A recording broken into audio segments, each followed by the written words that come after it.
Okay, then this is the last diagram that I showed to you on video lecture 23. So today we start with video lecture 24.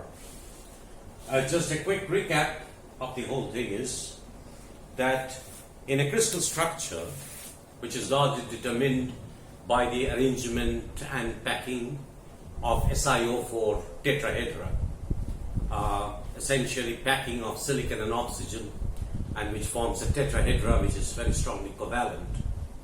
And the arrangement of these tetrahedrons, like single SiO4 tetrahedra, double SiO4 tetrahedra, cyclosilicates, where it's arranged in a circle, single chain, double chain, three-dimensional, different types of structures are formed.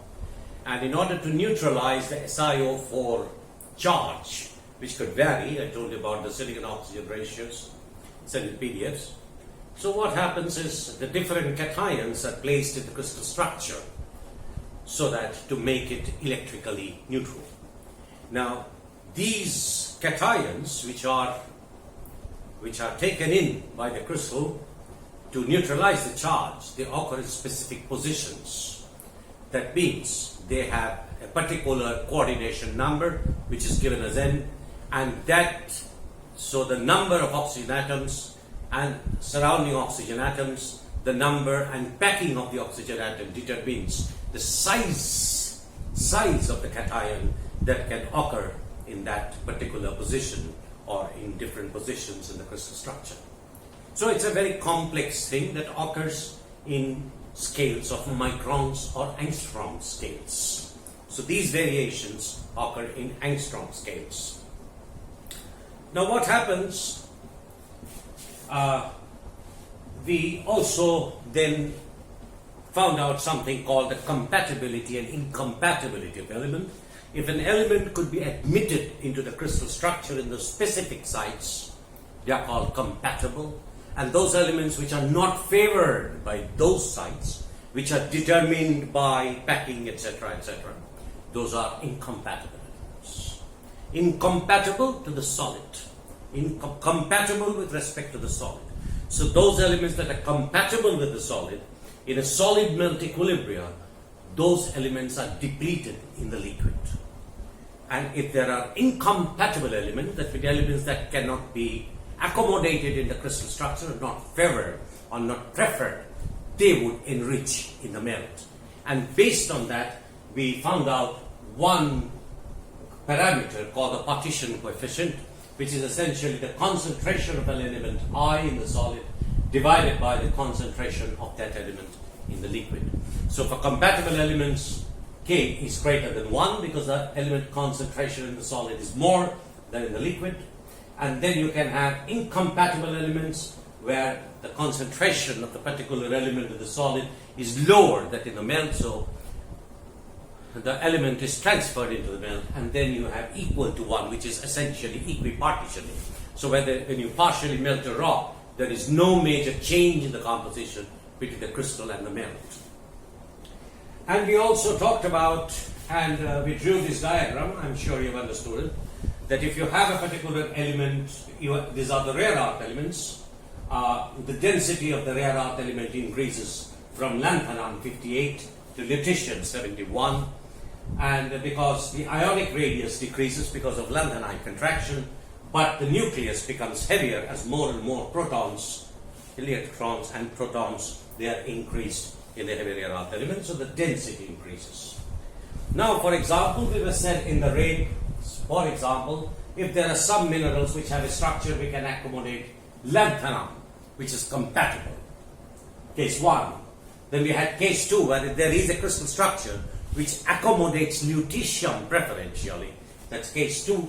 And another one somewhere in the middle, we looked at europium, one of the elements that occur, and that element is here. So how will the partition coefficient vary? And for case 1, we could see, because this is most compatible, so the compatibility would decrease towards lutetium. So partition coefficient of the particular element would decrease. So that lanthanum would be preferentially taken in the solid, lutetium would not be so much preferred. And if you take case 2 here, as I have shown, this being the partition coefficient, so this being the structure, the one in the red that accommodates lutetium, so the partition coefficient this will be the least compatible and this will be the most compatible, and so partition coefficient will increase. And in case 3, where this particular element is preferred by the solid, then the elements flanking it, those elements would be incompatible, and so the partition coefficient will have a variation like this. So the next question that came in was, so therefore, if we take elements, and if you have a rock and you melt, the different elements which are kept in the solid and those that are transferred into the melt, they vary, depending upon the coordination number, depending upon the size of the cation, depending upon the crystal site, which happens in angstroms. But when this melting occurs, say in the mantle and the crust, for example, then these elements are varied. How these elements would behave, although they are controlled in the angstrom scale within the minerals, then effectively what it does is global changes in composition from the mantle to the crust. And we know that the crust is determined, is the melt that is extracted from the mantle, those form the crust. So what it does is this melting causes a chemical differentiation of the whole earth, which essentially started with the controls that you have at the angstrom scale in the mineral. So the global change is essentially an effect of what's happening in the micron scale. So today what I will do is I will amplify a little bit of this partition coefficient. We'll put a little bit of theoretical understanding into it so that we understand it even better.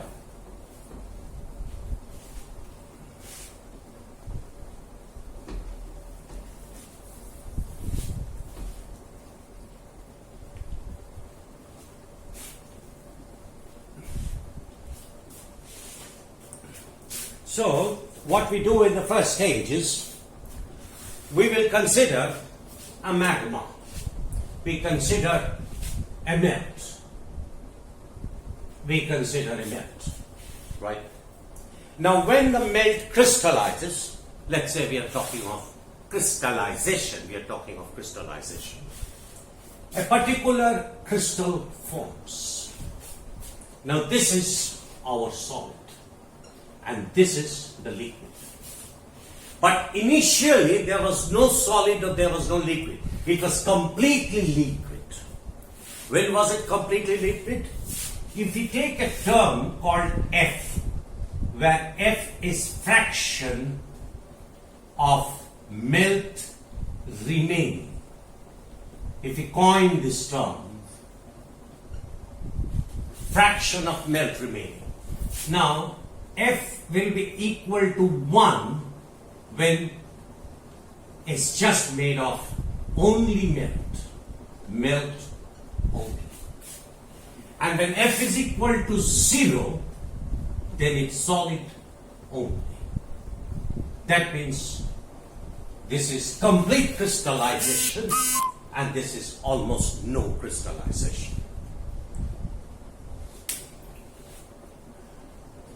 Okay, so when F is equal to 1, that means the fraction of melt is the whole thing, so there are no crystals.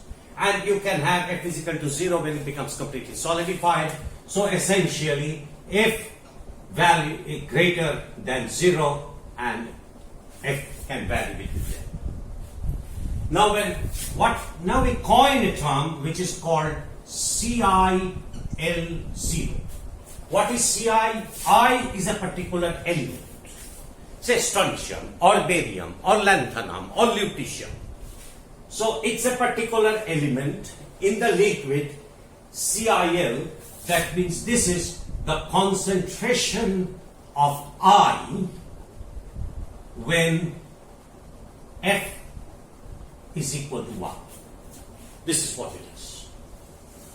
When the concentration of the element is turned 0, then the concentration of I when F is equal to 1. That means the initial concentration of the element. We are assuming closed system. But after that, after crystallization, you will have a solid and a liquid, and so the element I will partition depending upon the partition coefficient. So now we have another term, CIL, which is the concentration of I for F greater than 0 or less than 1. At any point where CIL is the concentration of the element I at any value between 0 and 1. And CIS is equal to the concentration of element I for 0 less than F less than 1. So you have CIS and CIL. So in this element, the concentration of the element will be CIS, whereas this will be CIL. So this is how things will be. Now if we do this, and if we assume this to be a closed system, which is an approximation, but let's do it this way. So if I take CIL0, that means the concentration of a particular element in the initial state, that concentration has to be conserved for a closed system. That means, what will be the total concentration? It will be the concentration in this part, in the liquid, plus the concentration in the solid. So if we do that, then we write CIL into F. Now what is this? Concentration of the element I in the liquid for F fraction of melt, plus CIS into 1 minus F. That will be the balancing equation. What is this? This is the total concentration of the element I in the solid multiplied into 1 minus F, which is the weight fraction of the solid. So this plus this should give you CIL0. This plus this should give you the total concentration of the element in the liquid. But we know that CIS by CIL is equal to KISL. That means the partition coefficient of I between solid and the liquid. So for this we can write CIL0 is equal to CIL into F plus CIS is equal to CIL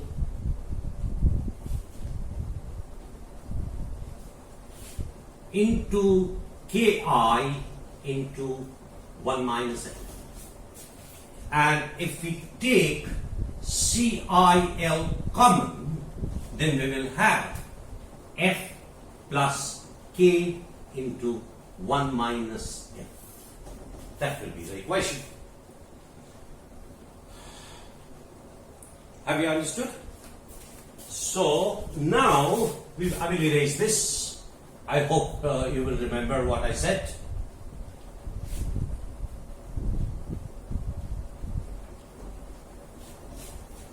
So now here we will write CIL0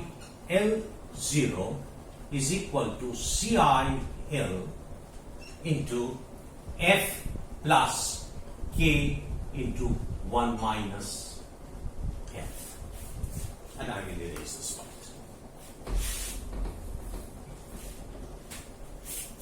Now you see I can write this CIL by CIL comma 0 should be equal to 1 divided by F plus K into 1 minus F. Now you see, when you write an equation, you should understand its meaning. CIL0 is the concentration of a particular element. So that concentration does where F is equal to 1, so that concentration does not vary. But this concentration, Ci in the liquid, therefore, it varies as F changes. You see here, K does not change, CIL0 does not change, CIL changes because of a function of F. This also, if I again take this expression, that means this term, what it is saying, it is trying to monitor the concentration of a crystallizing liquid with respect to the initial concentration. And that is a function of F, of a particular element. If you change the element, then it's a function of X and a function of K as well, if you change the element, because the K value would change for different elements. Also, you can write CIL is equal to, you could also write CIS divided by CIL0, and this would be equal to KISL divided by F plus K into 1 minus F. I'm erasing this, it means this. This is Ki. Remember, it's Ki. It's Ki. It's everywhere Ki. Constant partition coefficient of a particular element. Now see here, we will come to some important conclusions.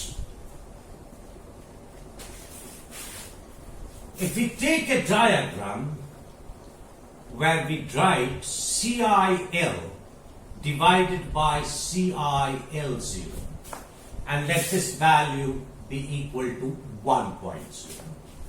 And if we take a diagram, I will just quickly check it, F is equal to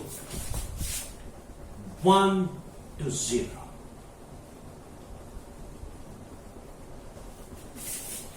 This is F. That means melt only, solid only.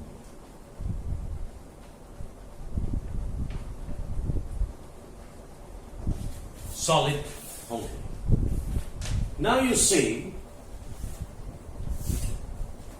if I plot this diagram, CIL by CIL0 versus F.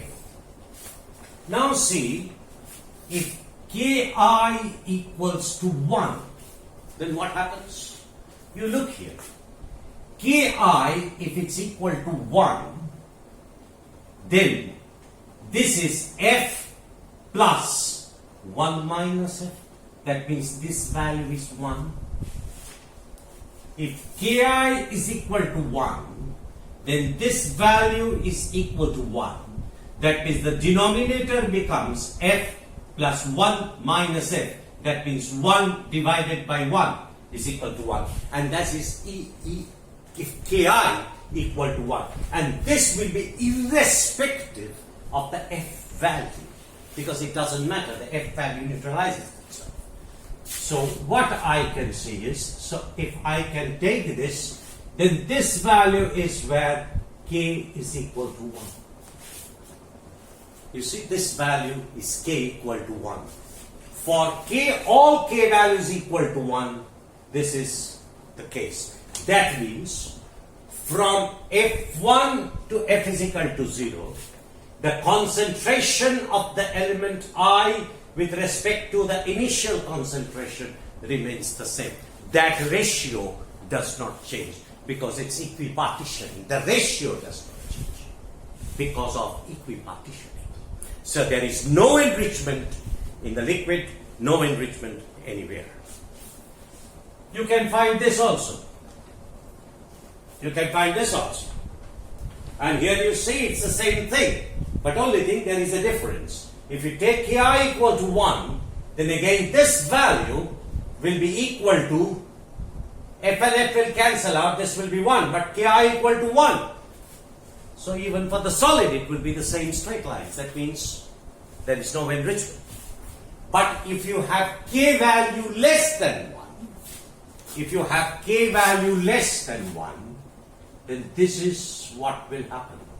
You can draw the diagrams, graphs in a graph table. This is how it will be, where K is equal to, say, 0.5, 1.0, 10.0. Have you understood? If you do this, you can see here that, you see here, if you take K value less than 1, say 0.1, less than 1, so you see this value will be larger than for Ki equal to 1. So that means all those, for those elements where the K value is less than 1, that means the partition coefficient has a value less than 1, all of them will show an enrichment. There will be enrichment of CIL by CIL0. There will be an enrichment. And the enrichment will be higher as you go towards lower and lower F value. If you do the opposite,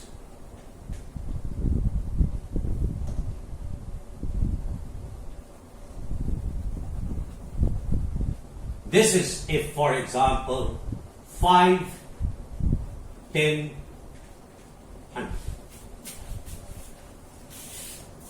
Say, for example, 5, 10, and 100. It will show you this variation. So this part, the upper part, is for incompatible elements. Incompatible elements. And this is for compatible elements. I will just cut. This is for compatible elements below this line.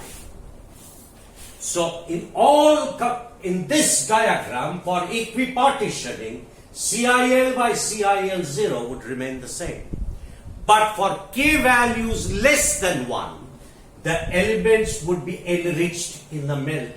Relative to CIL0, CIL will be increased. The increase would be smaller with a slower slope, and as it approaches 0 value, they will have increasing slope. You don't have to do much. You can take a graph sheet and you can plot it.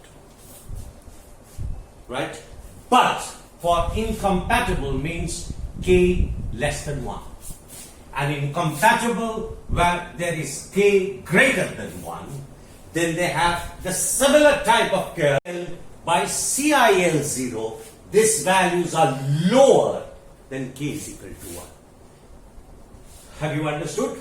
That means they are less enriched in the liquid. As crystallization proceeds, they become less enriched in the liquid. Less enriched, the opposite of less enriched is depleted.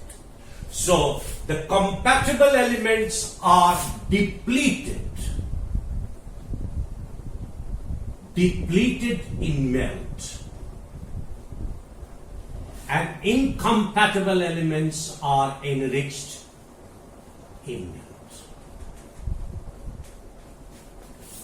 Now, say this part, if I draw a line here, you can see when F values tend to become 0, that means the liquid is small fraction of the total magma chamber. That means late stage crystallization. Late stage crystallization. The enrichment of incompatible elements in the melt and the depletion of the compatible elements in the melt. These factors are much, much higher than these parts where it is a melt-dominated system. In this part is the melt-dominated system because F is close to 1, that means fraction of melt is high, Here fractional melt is low, so these are late stage crystallizations. Have you understood? So if you remember the Bowen's reaction series, if we go from top to bottom of the Bowen's reaction series, it means it gives you an order of crystallization. If you follow that order of crystallization, then this element, this element differentiation will be very pronounced in the lower part of the diagram, the Bowen's reaction series, but not as strong in the upper parts at high temperature where it is melt-dominated system. At the higher parts, the enrichment will be there, but it will not generate the tremendously high amount of enrichment. So, as you crystallize a melt from F is equal to 1 to F is equal to 0, enrichment of the incompatible elements occur in the melt, depletion of compatible elements occur in the melt, but for melt-dominated system, the enrichment of incompatible element and the depletion of compatible element is not as strong. This enrichment and depletion becomes very strong when large parts of the melt has crystallized. For late stage, these elements enrichment will be at a late stage, it will be many-fold higher during crystallization processes. But for initial crystallization processes, initial crystallization for F is high values, the enrichment will be not so high. So what is important outcome of this is that element enrichment, incompatible elements, element depletion, compatible elements, this is a function of partition coefficient K and fraction of melting or the degree of crystallization of a magma. It depends on those factors. Have you understood? So these are the two factors, partition coefficient and the degree of crystallization. This controls enrichment versus depletion in the element, in the magma chamber. The important part is what I have said before, that the partition coefficient, this control of this partition coefficient occurs in angstrom scales. But this depletion and enrichment occurs in global scale. So you can imagine if the Earth's crust formed from the mantle, then the crust should be, if all the crust has formed from the mantle, then logically then you can say the crust should then be composed of those elements that are incompatible with mantle minerals. Once again I am repeating that if the crust, which is a melt formed through melt extraction of mantle derived metals, if it so happens, then the crust will be enriched in all those elements which are incompatible with the minerals that are present in the mantle. And the mantle would be enriched in those elements that are compatible with mantle minerals. So the ratio of the minerals will change dramatically depending upon what is the mineralogy of the rock. But you will say, sir, here you are talking of crystallization. But when you are talking of mantle and the crust, you are talking of melting. This is for crystallization. What do I do for melting? How do I model it? Very simple, students. It's extremely simple. Keep your wits around you.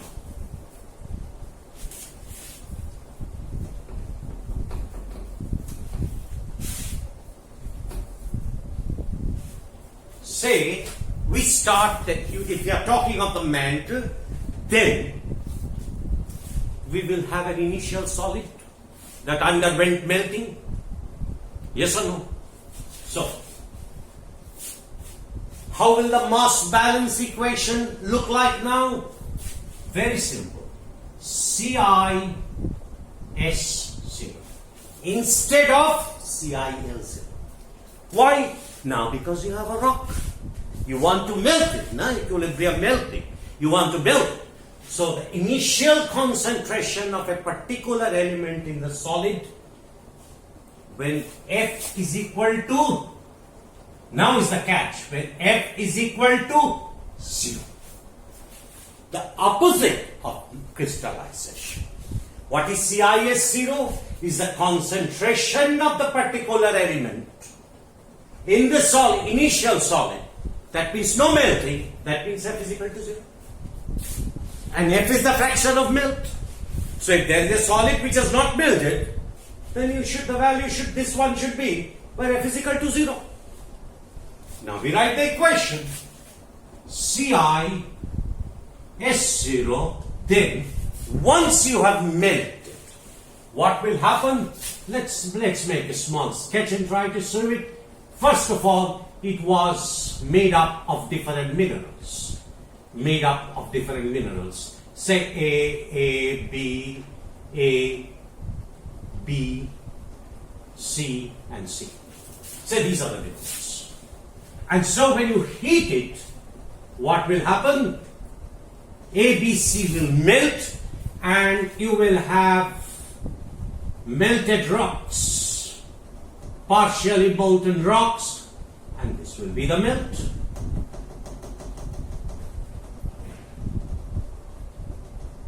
This is then our liquid, and these are then our solids.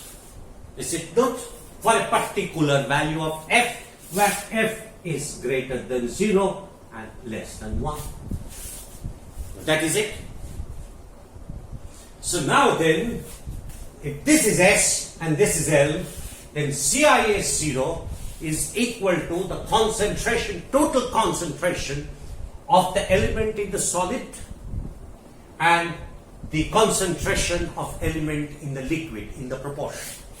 Again, so what do I write? I write CIL into F. Of course, F is the fraction of melt. And plus CIS into 1 minus F. Same as before. Same as before. Do you see that? And now again, as with same as before, we take CIL and we write F, and we write F plus CIS. What is CIS?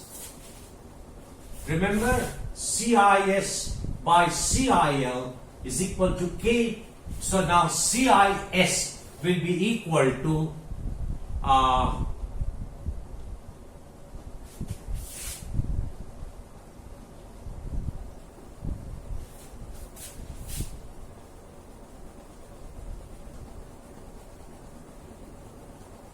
I have taken the CIL here. It is K into CIL. I have taken the CIL here. So now, if I do this, CIL by CIS0. Now this is important. Last time it was CIL0 because that was the composition of the initial melt. Now you have the initial rock. So you have to monitor your liquid composition with respect to the initial rock.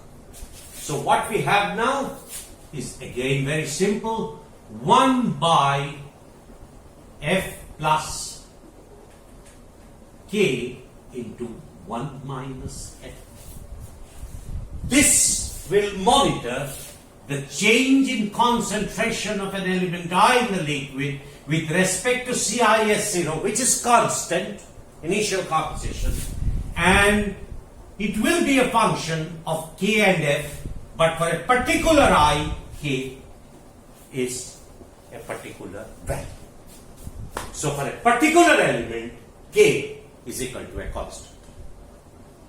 For us, not for all, for you, is a constant. So CIL by CIS0, this is a constant, CIL will be a function of F.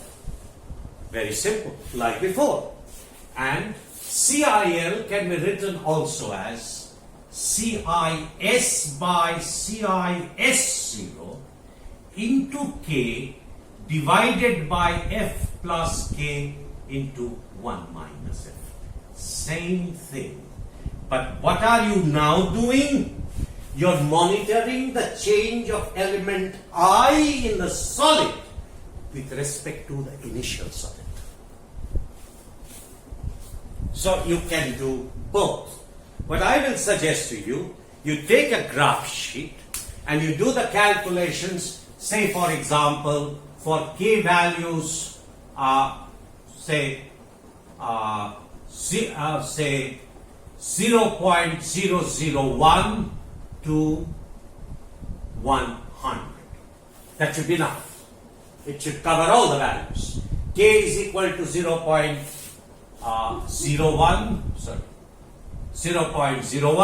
to K is equal to 100. K is equal to 100. There will be different graphs. So you do it at 0.01, 0.1, 1.0, then 10 and 100. These are the different K values. And you see how the graphs are for CIL by CIS0 and CIS by CIS0. You will be able to draw the graphs. It's very simple. Just takes half an hour to do it. So this equation then controls melting. It is not that the equation is much different, only thing the inferences are slight. You will see essentially what will happen. The graphs will look slightly different, and I will tell you the results. So low degrees of melting. Low degrees of melting. That means for F values close to 0, that means low degrees of melting. Full melting is F is equal to 1. No melting is F is equal to 0. Low degrees of melting, that means F has small values. Say F is 0.1 or 0.2 or 0.05. The enrichment of the incompatible elements and the depletion of the compatible elements will be very strong, and eventually they will be the same as the initial solid, because when you increase F from 0 to 1, the concentration of the initial solid and the final liquid has to be the same. You can't change it. So that is what it will be. So you can try this. I leave this for you to do. Right? There is another small question here. Normally in a rock, there is not one mineral. There are many minerals. Let's say a rock contains A, B and C. Let's say A, B and C mineral in weight percentage of say 60, 40, 60, 30 and 10. That means weight fraction is equal to 0.6, 0.3 and 0.1. So these are minerals A, B and C in a rock. Mineral A, mineral B and mineral C. In a rock there is mineral A which is present in 60 weight percent, 30 weight percent and 10 weight percent. So the weight fraction is 0.6, 0.3, 0.1, 0.1. And the partition coefficient of a particular element, Ki between A and melt. Have you understood? A and melt is 0.07. Here it is partition coefficient of Ki between, I will write it, it's better you will. This is Ki melt A, this value. For Ki melt B, the value say is 0.1. And Ki melt C, if you want to do it, then say it is 1.0. Let's say this is the partition coefficient of the three minerals of the same element I in the three minerals. Then you can ask me, sir, how will I take the K value? Very simple. You take K K bar, which is equal to 0.6, you see here, 0.6 into 0.07 plus 0.3 into 0.1 plus 0.1 into 1.0. These are the three partition coefficient values. These are the three partition coefficient values, and these ones are the weight fractions. So if I take this, how much will it? I don't know. You have to add it up, and you will get a particular value. This value will be the partition coefficient for the rock where A, B, C minerals are present in this weight percentage. This will be the bulk partition coefficient. This is called the bulk partition coefficient.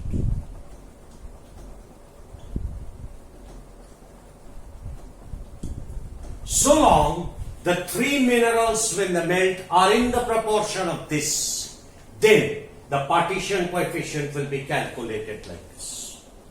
So you will get a particular value. And then you use the value in those equations that I derived. It's very simple. Right? Now, I would, at this point, just before conclusion, I will give you interesting information. Now, I think we get this point, that if you have a mantle, and if you're melting the mantle and producing the crust, then the crust has to be lighter, of course. The crust will be enriched in those elements that are incompatible with the mantle. If the mantle composition varies, mineralogy of the mantle varies, mineralogy means ABC varies, then the weight fraction varies, then the partition coefficient varies. So this will affect the composition of the crust. But you can understand this. If the mantle has melted and produced the crust, then the crust will be produced by elements which has been rejected by the mantle, or which was not compatible with the minerals that form the mantle. What are the minerals that form the mantle? Orthopyroxene, I told you this before. Orthopyroxene, clinopyroxene, olivine, garnet, and there is other few minerals. You don't have to remember it. But if you remember these four, it will be doing me a great service. Olivine, orthopyroxene, clinopyroxene, and garnet. So if you take these minerals together, so all those elements that are incompatible with this are in the metal. But those melts that come from greater depth, they are more difficult to decide, although there are a lot of work on this, but there are more uncertainties as it comes from a greater depth, where the mineralogy of the mantle at a depth of 2,900 kilometers is not known. That is problematic.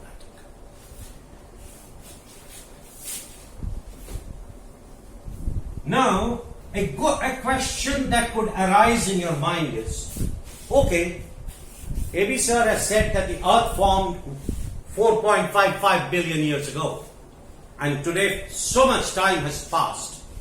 What has been the rate of crustal growth? How did the crust grow from the mantle? As you understand, initially there was no crust, or very little crust. I will not go greater into this because this is opening a Pandora's box, and I do not want you to get into this Pandora's box. There are a lot of things that are unknown, and I don't think you will be finding it very comfortable to read it because you just don't have the necessary background information to know about it. But I think vaguely this question should come to your mind. Is the crust still growing? 4.5 billion years is a long time. Did the crust grow very rapidly early and then didn't grow at all? or did it grow in the initial stage, but it grew very hot, or did the crust grow very uniformly over time? I will just give you a diagram to show how the crust has grown. Just give me a little time to draw this diagram.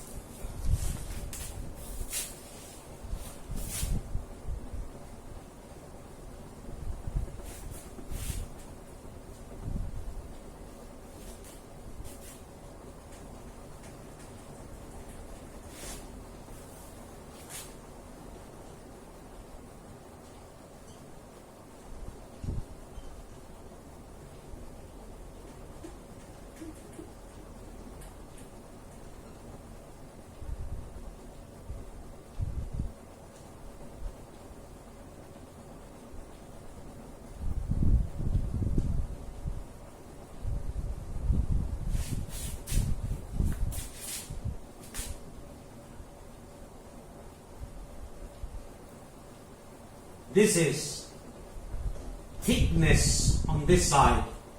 It's thickness of crust in kilometers. This axis. And this axis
Now this is the graph that I wanted to show you. The growth curve in terms of volume percent of the crust growth. You can see it was quite steep till about 3 billion years. But after that, there has been a sharp change in slope of the crustal growth. Now this inflection point here, which is roughly between 3.6 to 3, roughly between 3.6 to 3 billion years before now, there has been a major inflection which has reduced crustal growth rates. It's not flattened it, only thing crustal growth rate has become smaller. It has caused, previous to plate tectonics, there were some other plate motions that used to occur.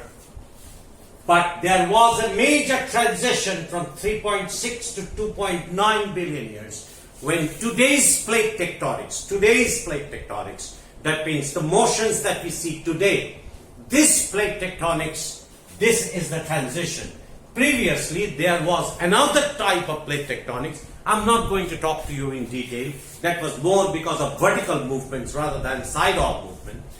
This inflection point is right bang at the center of the transition from old day plate tectonics to modern day plate tectonics. And you can see this has caused crustal growth rates to decrease. The rate has been less. It is because in modern day plate tectonics, you grow the crust at mid-oceanic ridges, but you destroy them at convergent margins. This destruction of the crust is much more. So what has happened? Your overall crustal growth rate has decreased over time. This is the first information. Remember, this crust is one that is rich in incompatible elements that are incompatible with respect to the mantle material. And this is how, I won't go into the details, this is how the continental thickness has changed. This is 40 kilometers and this is 15 kilometers, which is taken as the base. This is where the maximum amount of continental crust grew. The maximum amount of continental crust grew at this time. After that, this is associated with a major tectonic process at 1 billion years. This is a major process when continents formed a major continent called Rodinia. This relates to the formation of the Rodinia supercontinent. I will write it down. This is Rodinia supercontinent formation.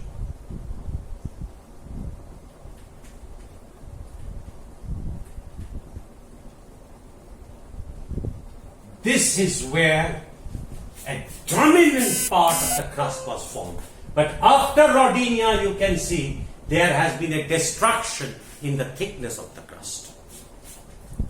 So this is where I end here, that the crust is rich in rich in elements which are incompatible with the mantle minerals. The mantle minerals are olivine, orthoperoxide, cladoperoxide, garnet. There are others, but these four would do for the moment. This continental crust growth from the mantle has been non-uniform over time. Till about 3 billion years, it was growing fast, steeply, quite steeply. But after 3 billion years, when modern day tectonics, subduction zone tectonics it's called, when subduction zone tectonics took over, the growth rate became lesser. And the major crustal thickness has varied over time, but the dominant crust that was formed was during a particular event called Rodinia supercontinent formation. You know, these Earth's continents, they are already under continental motion. They are always moving, and sometimes they make very large continents are created together, sometimes they break off. And so this cycle of supercontinent formation, supercontinent breakup, etc. This is going on for 4.5 million years. One of the important component is Rodinia. You might have read somewhere a supercontinent called Gondwana land. That was another supercontinent, but that formed much later, at around this point. 500 million years. That's where most of the crust was destroyed. So you have different supercontinent formation, and during this Rodinia supercontinent, a huge amount of crustal thickness formed because of magmatism, because obviously the ultimate source of these vents were the men. Okay, I stop here for today. We will continue later.